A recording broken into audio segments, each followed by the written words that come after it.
कैसा यह इश्क है। कहानी भाग 1। लेखक डॉक्टर रंजना जायसवाल। गाड़ी में बैठते ही पूर्वी ने कार की खिड़कियां खोल दी। हवा के तेज झोंके से बालों की गिराहें खुलने लगी और शायद पूर्वी के मन की भी। महिमा मयंक की सिर्फ पत्नी नहीं थी, उसकी बहू भी थी। यह बात समझने और मानने में उसको वक्त जरूर लगा, पर आज उसे महिमा से कोई शिकायत नहीं थी। मयंक उसकी इकलौती संतान थी। हर माँ की तरह अपने बेटे के लिए उसके भी कुछ अरमान थे। मयंक ने पूर्वी को उसके लिए बहू ढूंढने का मौका तक नहीं दिया। इस बात के लिए कहीं ना कहीं वह महिमा को ही दोषी मानती थी। हर माँ की तरह उसे अपना बेटा भी मासूम और नासमझ ही लगता था। महिमा ने ही उसे अपने रूपजाल में फंसा लिया होगा। मेरा मयंक तो गऊ है। माना वह माँ थी, अपने बेटे से बहुत प्यार करती थी, लेकिन जिसे विशाल बरगद होना है उसे बोनसाई बनाकर घर में सजा देना, यह प्रेम तो नहीं है। एक कैद है जिसे वह अपना प्यार समझ रही थी। दरअसल मयंक के लिए वह जंजीर जैसा बन गया था। मयंक और महिमा के प्यार की डगर भी कहाँ आसमान थी। मयंक की बेरोजगारी और दोनों परिवार की असहमति कुछ भी तो नहीं थी। उनके पास था तो बस एक दूसरे पर विश्वास। वह दिन था और आज का दिन।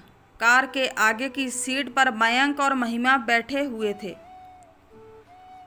प्रखर ने जबरदस्ती उसे मयंक के साथ आगे बैठा दिया था। मयंक, आज तुम गाड़ी चलाओ, मैं पीछे आराम से तुम्हारी मम्मी के साथ बैठूंगा।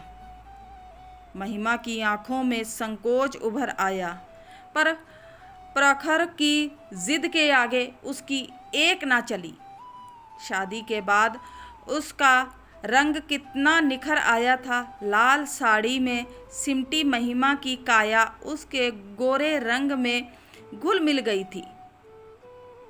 मयंक की आंखों और चेहरे से उसके लिए प्यार बराबर छलक आता था। पूर्वी का मायका बगल वाले शहर में ही था। मुश्किल से 1.5 घंटे का रास्ता था। पूर्वी की माँ का स्वास्थ्य कुछ दिनों से ठीक नहीं चल रहा था। वह बार बार मयंक और महिमा को देखने की जिद कर रही थी। प्रखर को तो ससुराल जाने का बहाना चाहिए होता था। एक हफ्ते पहले उन्होंने फरमान जारी कर दिया, अगले हफ्ते शनिवार और रविवार को छुट्टी है। सुबह ही निकल जाएंगे और 2 दिन रहकर वापस आ जाएंगे। महिमा को आसपास घुमा भी देंगे। जब से शादी होकर आई है, घर से बाहर निकलना ही नहीं हुआ। वे लोग बड़े सवेरे ही निकल लिए थे। मौसम खुशगवार था। हल्की हल्की धूप निकल आई थी। प्रखर बड़े उत्साह से रास्ते में पड़ने वाली चीज़ों को महिमा को दिखा रहे थे। मयंक, आगे मोड़ पर गाड़ी रोकना। क्या हुआ पापा? वह जो ढाबा है ना, बस वहीं। वहाँ की चाय और प्याज की पकौड़ियाँ बड़ी शानदार होती हैं। महिमा को भी तो पता चले कि तेरी ननिहाल किसी से कम नहीं। प्रखर ने पूर्वी को शरारत से देखा। प्रखर पूर्वी को छेड़ने से बाज नहीं आते। प्रखर कहीं भी शुरू हो जाते थे। सब गाड़ी से उतर गए। ढाबा वाकई बहुत सुंदर था। बांस की लकड़ियों को बीच से काटकर बाड़ बनी थी, जिसे लाल और हरे रंग के पेंट से करीने से पोता गया था। गेरू से पुती हुई ईंटों की बनी क्यारियां में पीले और नारंगी रंग के गेंदे के फूल खिले हुए थे। एक लड़का लोटे में पानी भरकर उसके मुंह को हाथ से दबाए मिट्टी पर पानी का छिड़काव कर रहा था। मिट्टी की सौंधी खुशबू मन को तरोताजा कर रही थी। पूर्वी सोच रही थी, महंगे से महंगे परफ्यूम भी इस खुशबू का मुकाबला नहीं कर सकता। ढाबे के बाहर एक तरफ चारपाई बिछी हुई थी और दूसरी तरफ गोल मेज के चारों ओर कुछ कुर्सियां रखी हुई थी। धूप में पड़े पड़े कुर्सियों के रंग फीके पड़ चुके थे। खालिश सरसों के तेल में तलती पकौड़ियों की खुशबू ढाबे के बाहर तक आ रही थी। पकौड़ियां बनाने वाला व्यक्ति शायद ढाबे का मालिक था। उसके हाथ तेजी से बेसन को फेंट रहे थे। कितना नपातुला हाथ था। ना किसी चम्मच की जरूरत थी और ना ही तराजू की। लकड़ी के खांचे में रंग बिरंगे मसाले भरे हुए थे। वह एक हाथ से बेसन फेंटता जाता और दूसरे हाथ से बीच बीच में मसाले डालता जाता।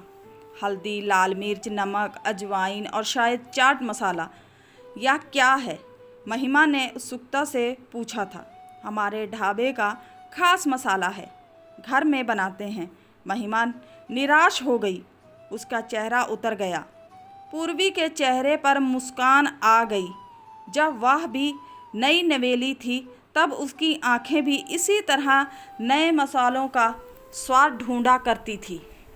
बगल में खड़ा लड़का ग्राहक को आता देख आरी जैसे चाकू से तेजी से प्याज काटने लगा। ढाबे का मालिक अपने संधे हाथों से प्याज को बेसन में घोलता और उनकी एक समान गोलियों को गरम तेल में सरका देता। पकौड़ियाँ गहरी कड़ाही में खौलते गरम तेल में नाचने लगती। गरम तेल में छोटे छोटे बुलबुले उठने लगते जो नाचती हुई पकौड़ियों को अपनी आगोश में ले लेते। थोड़ी ही देर में वो पकौड़ियाँ उन बुलबुलों के घेरे से बाहर निकल आती और तेल की ऊपरी सतह पर तैरने लगती। उन्हें देखकर ऐसा लग रहा था मानो बच्चे खुशी से खिलखिला रहे हों या फिर बारिश की बूंदें पड़ने से प्रकृति नाच उठी हो। तो आज की यह कहानी आपको कैसी लगी? उम्मीद करते हैं अच्छी लगी हो। अगर अच्छी लगी हो तो कमेंट करके बताना, तो हम आपके लिए अगला भाग लेकर आएंगे। मिलते हैं किसी नए एपिसोड के साथ, दूसरे भाग के साथ। तब तक के लिए बाय।